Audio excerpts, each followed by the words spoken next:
Tuhan kasih bagi beta, Bapak Ibu, anak-anak dan pemuda.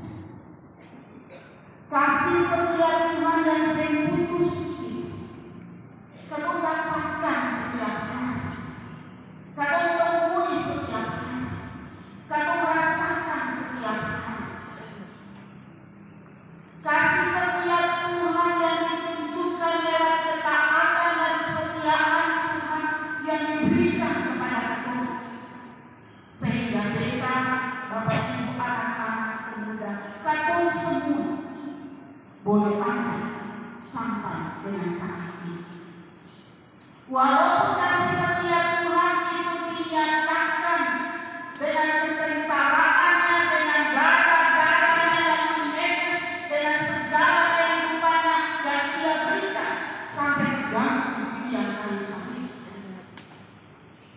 Hanya bagi kita, bagi Bapak Ibu, bagi semua orang yang ada di dunia ini.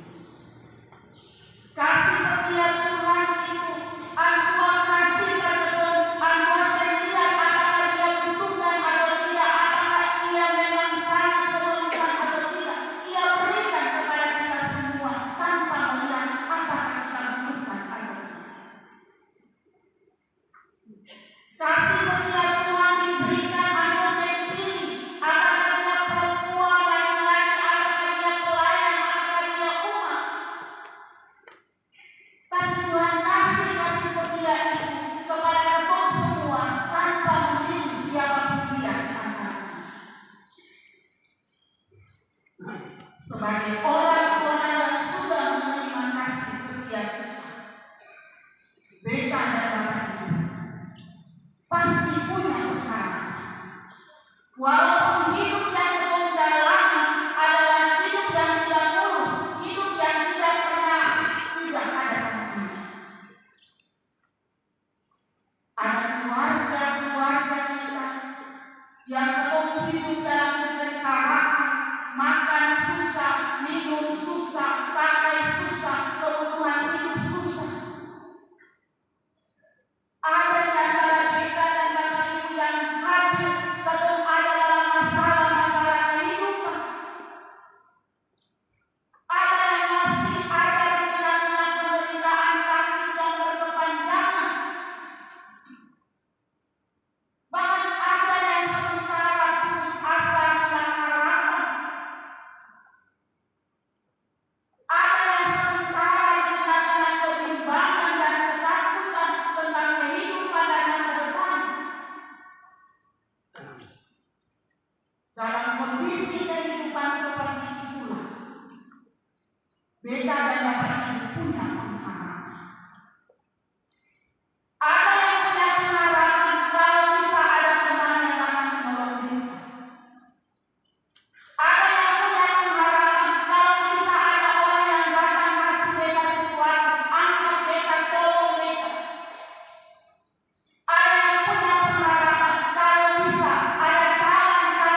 Bapak Ibu Saudara, hal ini juga yang perlu dilihat di dalam pembacaan kita. Pemazmur Daud, ia ada di tengah-tengah tantangan yang sungguh sangat luar biasa.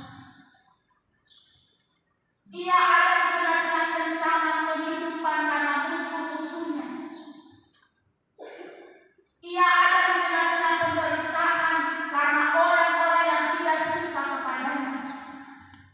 Ia ada di tengah-tengah ancaman-ancaman kehidupan karena ia merasa bahwa hidupnya penuh dengan berbagai kesukaran. Dalam kondisi kehidupan pemazmur Daud yang seperti itu, dia beriman sendiri. Dia beriman sendiri. Dia juga tidak ada pada kebimbangan ataupun keraguan. Tetapi pemazmur Daud, ia ada di tengah-tengah iman yang luhur. Seperti itu maka ia menyerahkan kehidupannya kepada Tuhan dengan ia katakan begini, ke dalam tangan kuserahkan nyawa. Pemazmur dengan ke dalam tangan kuserahkan nyawa. Kalau kita dan Bapak Ibu dengar pembacaan kita, apa yang dikatakan oleh pemazmur, kemungkinan ketika Tuhan Yesus ada di tiang kayu salib. Tuhan bilang bagaimana? Biarlah ke dalam tangan aku serahkan nyawa. Yesus sendiri menyerahkan seluruh berbagai tantangan kehidupan yang dia hadapi kepada Tuhan. Dan ini juga dilakukan oleh pemazmur dengan mengatakan, ke dalam tangan-Mu ku serahkan nyawa. Pemazmur menyerahkan seluruh totalitas dirinya kepada Tuhan. Pemazmur menyerahkan seluruh harapannya kepada Tuhan. Pemazmur menyerahkan seluruh kehidupannya kepada Tuhan. Karena pemazmur yakin,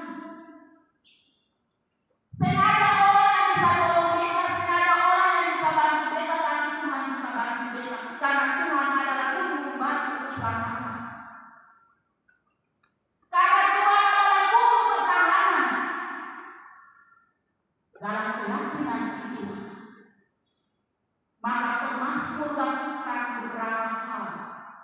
Yang pertama, pemazmur datang dalam doa. Doa pemazmur kepada Tuhan adalah doa yang sungguh-sungguh, doa yang bukan saru-saru hati, tapi doa yang betul-betul sungguh-sungguh dalam seluruh kehidupan. Pemazmur dalam doanya kepada Tuhan, ia cerita kepada Tuhan apa yang ia alami. Pemazmur bilang, beta berhadapan dengan musuh, beta pun tantangan, beta pun ini dan beta pun itu. Dalam doa pemazmur itu, pemazmur betul-betul yakin dan percaya bahwa ketika dia berdoa, Allah akan menjawabnya baginya. Dan dalam doa pemazmur itu, pemazmur naikkan doa itu dengan sungguh-sungguh, sing sabar-sabar hati. Maka Allah tidak segera menjawab setiap permohonan dari pemazmur.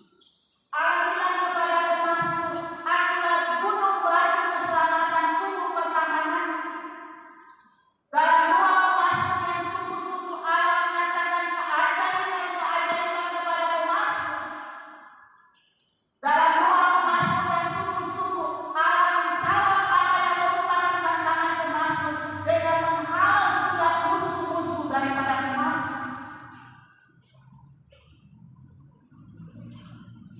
Doa dan percaya besar kuasanya, itu yang